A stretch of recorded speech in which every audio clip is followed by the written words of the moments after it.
Man, this Foolio trial is really heating up, okay? By the way, just ignore my outfit, okay? It's Hood Day in Gryffindor, so I'm gonna head over to a party after this video.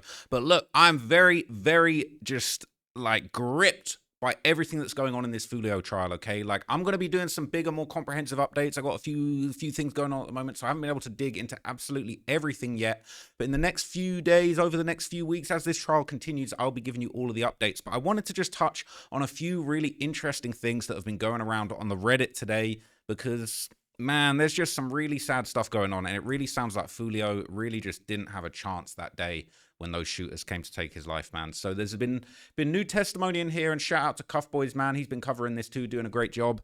Really excited to take the time to watch a couple of his videos. But everybody is saying that the Alicia Andrews is absolutely cooked. Okay, after this breakdown from prosecutors as to exactly how Foolio lost his life, he really didn't have a chance, man. The way that they hunted him down was just so vicious. So let's have a look at a couple of clips from the courtroom, and then, I'll give you some more reaction of what people are feeling about this situation on Reddit.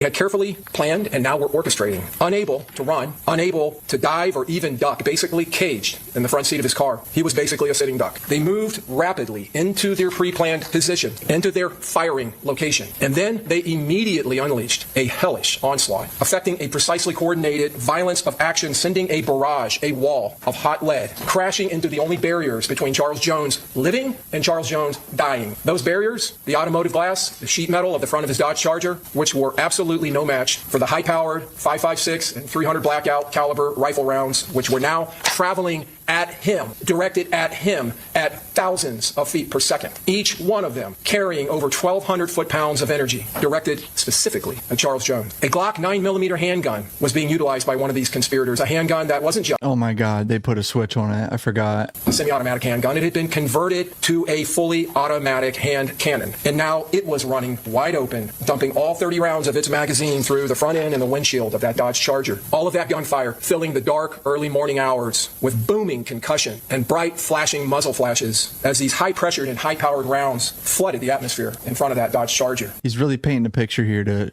show the jury how gnarly this was. And this was a It's so messed up, man, and he really does paint a very convincing picture about how messed up it is, People are saying the way he's talking, it makes ATK 1200 sound over tough, but really, he's just going into detail, and there was even more. I think I did touch on this in a previous video, but I'll play this to you again just so you can hear just how messed up the incident was and just how vicious the attack was, man. It's so messed up. Was leaning up against the dashboard. You may have seen in that photo, on those videos, but you'll see it during the trial. Look for it. His feet are up on the dashboard. He's leaning back. He's on his phone. The evidence will show trying to find a hotel, trying to find lodging for them. He barely has time to pull his feet down. The evidence will show he attempted to jump into the back seat, to go through and across the center console. Before he could do that, one of these rounds smashed into his chest, and that round tore through his heart, through his lungs, and through the largest vein in the body, the aorta, a gigantic artery that supplies blood up and down your body. And when he turned and kind of flipped over to try to crawl into the back seat, he took two more. So he really had no chance, man, and a lot of people on Reddit are kind of reiterating these statements. People are saying, RIP to Foolio. The shots that Foolio took to the heart and to the lungs, bro didn't suffer at all, especially with it hitting the main artery. His heart would have stopped immediately. If he would have probably ducked down under the dash, he might have got out there alive, but I can't believe Omerta didn't get head tapped or even chest hit or anything. Dude had some angels wrapped around him. And, people are saying Omerta can't drive and that other person was on point. But it's just so sad. It's just not a situation that he would have ever been able to get out of. People are trying to give their take. A lot of people are downvoting them and saying Omerta should have U-turned, period. There's money on Foolio's head and nobody on point. Dudes are asleep. They should have been standing outside. The spotter car literally rode past them a couple of times. People are saying it's easy to say until you're in that situation. And it's true. Now, there's been a lot of talk about whether Foolio's homies ran off on him. Now, I don't know whether it's fair to say they straight left him and ran off. People are saying these boys straight left Foolio and ran to the 3rd floor of the hotel. Shake my head, long live Six. Buddy wasn't on point at all. No Blix and riding with teenagers. He should have had someone with him playing security or an assistant that books your hotels and Airbnbs. Now, look, I feel like it's a little bit unfair to say they ran off. Like, they were probably trying to run to safety. Like, as you just heard how messed up and vicious this attack was, you know, there really wasn't much chance that anybody had. And, you know, everybody else is really lucky to be alive in this situation. But it is just super sad. I mean, people are basically saying, I mean, they couldn't do nothing. Six was already dead in the backseat. They got to think about themselves because they were shot as well. They were looking for help. Six wasn't responding. He died on the scene. Long live Foolio, man. It says, you wanted these people to dodge bullets like the Matrix, perform CPR on Foolio, jump out, and then start shooting? Like, damn, y'all ain't never did this before, but telling them what they should have did while getting shot. People are saying they're more sad at Six for moving sloppy. They're saying he was drunk. He said he doesn't even drink often. That's definitely what did it. It gave him a false sense of confidence. So yeah, man, it's just so sad. It's just so sad. There's been more analysis of that same picture, and I'm pretty sure that this is actually also alongside it a picture of the blood spatter on the floor. So I know that I believe one or both of these guys was actually shot. So that just goes to show, you know, they're really not in their right state of mind. They're really trying to save themselves. And at the end of the day, after Foolio passed away, you know, they got to do their best to try and save themselves. And it says, yeah, they went to the 3rd floor. They knocked on doors to get help because no one was in the lobby. And yeah, it's just really sad, man. So there's been more images coming out from the trial. They've actually got a bunch of guns that they retrieved from one of the shooter's houses or his grandmother's house. This is Sean Gathwright's arsenal by the looks of it. There's a big-ass rifle there. Whole bunch of bullets in boxes there. So it's just ammunition on ammunition. This is really not a good look, okay? All of this is just gonna cook him. I mean, that gun closet, I've never seen anything like it, honestly. Like, that's looking like a gun store. For that to be in somebody's home is absolutely insane. And he's got all these clips, extended clips, magazines, stocks, brace. These guys were really on some military stuff, and this really doesn't look good, okay? People are saying the kill shot was a shot that he took to the chest that hit his heart as he was crawling to the back seat. Then he got hit in the back twice and hit in the liver. He had no chance, man. People are saying they thought he got hit in the head, but apparently that might not be the case. He got hit more than 3 times. We're going to hear more from the medical examiner later on in the trial, but those are the 3 times that basically killed him in the shooting in the opening statements. So all of these, they're saying the prosecutor was staring at that gun like it was his first crush. F12, murder shouldn't be life, but also drug crime shouldn't be life either. Blah, blah, blah, blah, blah. That's a long-ass message. We ain't going to read that. Yeah, this guy's from Sydney, Australia. So I don't even know what I'm looking at, but that's some serious artillery, okay? They're saying that boy might be crazy. And not only that, okay, these guys are overly cooked. They're saying these guys are baked like a chicken, man, because they got pictures of them in the supermarket, apparently in the same outfits used in the drill. Absolutely cooked, all right? They're saying he had on the same fit in the supermarket and everything. These guys are clearly not too bright in the head. They're saying that's stupid as a bitch, but in their defense, they literally thought being away from Jacksonville and being in Tampa, it wouldn't get that deep. You can just go to another city and murder people. It's not that deep, apparently. Well, they're going to find out the hard way that that's not how it works. 2025, you should know your every step will get retraced if shit hits the fan. They should have moved better than that, okay? But really, they shouldn't have moved at all. They should have left it alone, man, because now they're going to face the consequences of this. All right. They're saying if they truly believe that, then that makes them even dumber. Cameras are tracking your every move, and this has been a thing for a while now. These dudes are just slow. This ain't the 90s and early 2000s anymore. It says, crazy thing, if you think about it, they probably would have been better off catching him in Jacksonville. JSO might have cared less, especially if it was in his hood or something. But they're saying they knew it would have been harder. He kept escaping in Jacksonville. The element of surprise is what secured the kill, but at the cost of easily getting caught. And they're saying it's the same stance and everything. This guy said, I told people this was the sloppiest drill in history, and they acted like I was trim. They're saying, why is bro still wearing the belt? They're saying it's the same stance, the same look, the same everything. And yeah, he is deep fried charbroiled right now. It's very messed up. A lot of people are saying that the text messages that we covered in the previous video absolutely bury Alicia. Apparently, she said in 2021 that Foolio needs to die. And now you're on trial for his murder. It's really not a good look. You're trying to act like, oh, I just booked the Airbnb. I didn't have nothing to do with what was going on. It's cap. It says, how do you feel about all the text messages that were presented today? Was this a win for the state? Remember, she tried to act as if she knew nothing about Foolio and the events that led up to this. Clearly, she knew everything, and they're saying that it is over for her, okay? And they apparently have all of her cell phone geolocation data, okay? It says at approximately 1:40 a.m., on the date of the murder, 3 hours before the murder, and less than an hour before they begin the hunt for the victim at the teaser suspect, Alicia Andrews' phone leaves the Airbnb and goes to the McDonald's at 2205 East Fletcher Ave. So it sounds like they basically, you know, she went to the McDonald's, chilled out, and they went hunting for the ops, and they got absolutely everything on her. They even got a gutter tattoo on her, man. She really getting these ops tattooed on her. It's actually embarrassing, okay?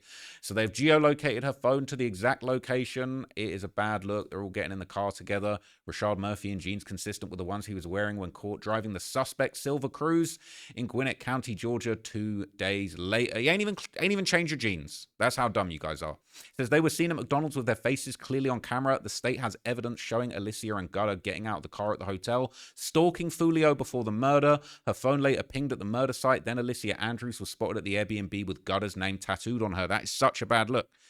Not only are you hopping in the car with the killers, you got the killer's name tattooed on you. That's just embarrassing at this point. It says after she denied that his nickname was Gutter, you got it tattooed on your chest. That is just, this girl is a moron. And she deserves what's coming to her, to be honest. After that, they took a 3-hour Uber ride back to Sean's house where they were seen unloading the same bags from the car. The interrogation room, Alicia denied knowing Sean, which was a lie. Davion was then seen driving the car involved in the murder 2 days later in Atlanta. Wearing the same jeans. Moron. Okay, absolute moron. He got arrested in the murder vehicle. Didn't burn the car. Didn't get rid of the car. No. Just going to drive it around in the same jeans 2 days later. You guys are absolute morons, okay? And so basically people are now saying the prosecutor should get a standing ovation from how they're cooking this defense team, okay? They're absolutely cooking them, and everybody is saying that the judge is seeing right through their BS, okay? The judge already knows it's BS. This is just the second day. She's overly cooked. Now, something that is interesting, okay? Foolio's mother was in the courtroom. We saw a picture of her earlier on in the previous video.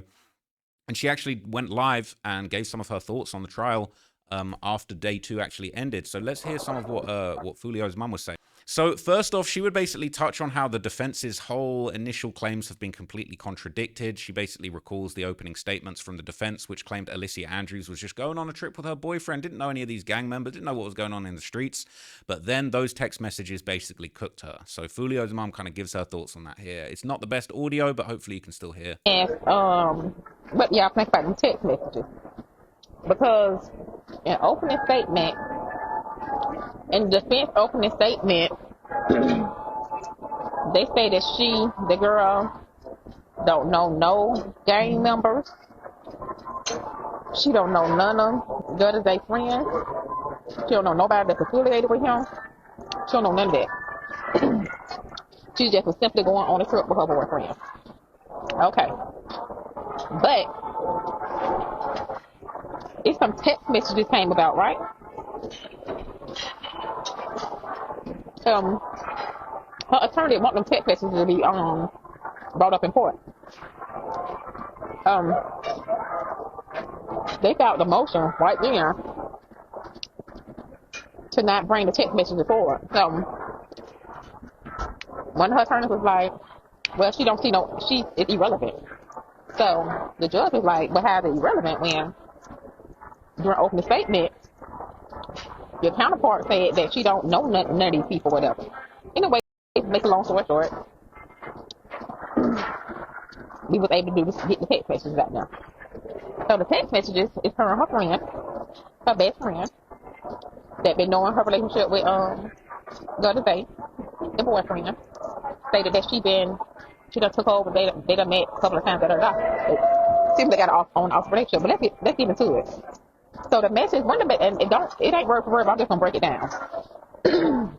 One of the text messages said, yeah, basically, I don't like Foolio ass. He a troll. He always talks about people. I put a bag on his head, and I want him dead. Right. So the reason why this is interesting, right, is she's basically explaining that the defense said, look, we don't want these text messages included. They're not relevant. And the judge says, what do you mean they're not relevant? Your whole defense, your whole opening statement was that she didn't know what was going on in the street. She hadn't have nothing to do. She didn't even know any gang members or affiliates. Come to find out, she's got the gang member that did this tattooed on her chest. Come to find out, in 2021, she's texting fools talking about, I want him dead. I hate Foolio. So, you know, Foolio's mother was probably very, very happy to hear that popping off in the courtroom, right? And so, basically, she also was talking, as we already covered in the previous video, she was also talking about other people that had been killed. She knew about who had been killed. She knew about the get back. She knew about what had been going on in each side of the gang war. And those text messages were very damning. That was a long shot thinking that you weren't going to get those included. But let's hear what else you had to say about it. She talked about Kenyatta Bullard, young and age. She talked about J. Dot. She talked about rest in peace Spaz, who was killed at Rains High School. They talked about him.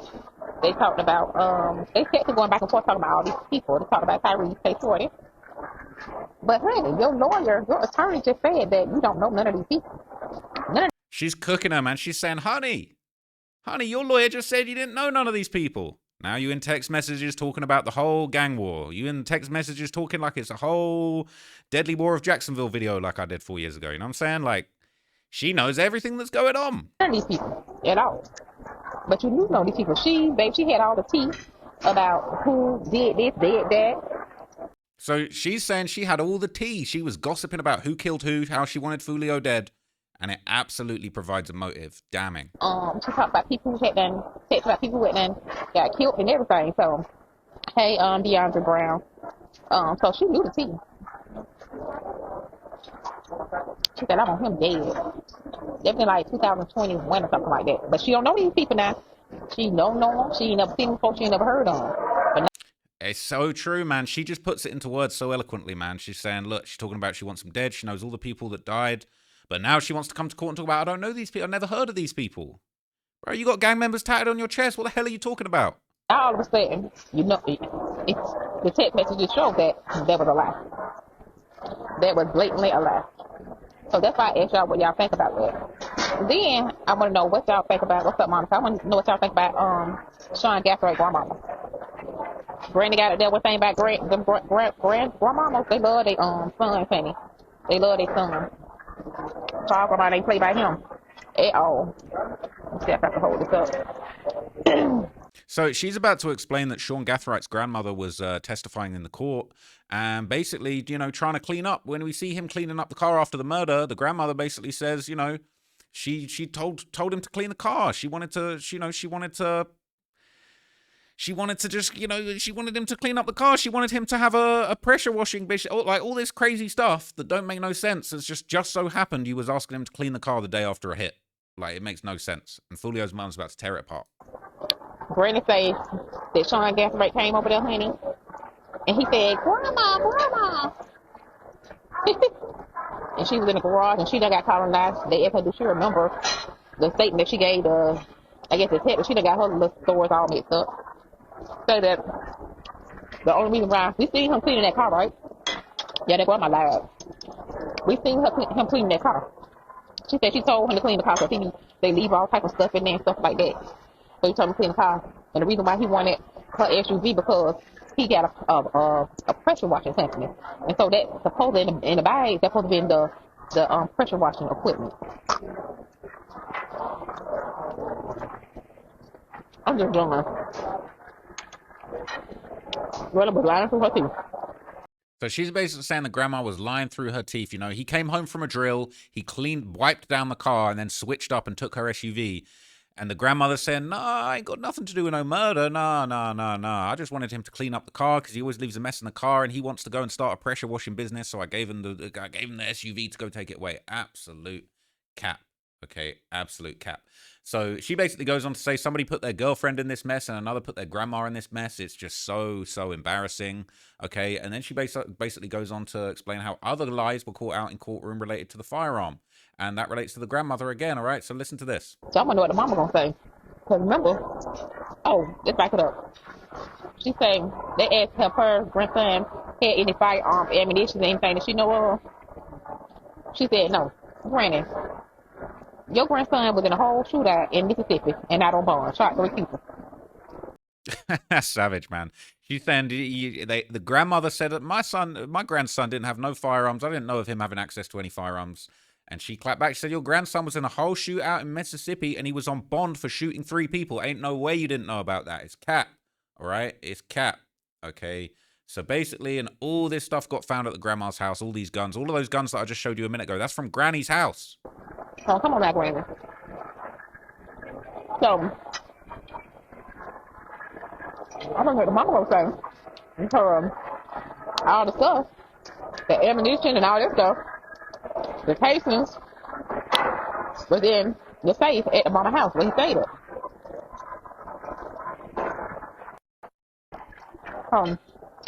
I told Jason,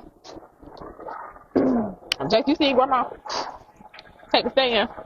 And she said the boy came with that saying, Grandma, Grandma. Girl, Brandon was lying. I love when them text messages got shown though. What's up? Let me show y'all what I'm eating. I feel like she just said when them tech fleeces got shown, she's showing them in all the outfits, but I don't know if that's what she said exactly. Now, look, she's eating a very delicious lobster dinner right now. She probably celebrating how cooked these fools are by cooking up a lobster, man. Fair play to her. Massive respect to Foolio's mum, because it's just so tragic. You know, nobody should have to go through the loss of their child. And she's a very strong woman, you know, being able to turn up at trial. And look, I had no doubt that there's probably people in Jacksonville that wanted her dead too. So, you know, my utmost respect to her. I hope she gets the justice that she's looking for. It's looking like she will, because these guys were some of the sloppiest shooters I've ever seen in my life. And they literally got each other's names tatted on them, just like absolute fools. So, look, I'll keep you guys updated. I'm going to do a bigger breakdown of this, but there's a few things going on right now, okay? But anyway, I'll be back with some more updates. Okay, I'm gonna have some really exciting stuff coming soon. I've got some IRL stuff coming for you guys soon. You are not ready for the motion we're about to have, okay? Like, I can't even wait to tell you what's going on. So I'll see you guys in the next video. Thank you for checking in, and once again, rest in peace to Foolio, the GOAT, man. 6, I'm out.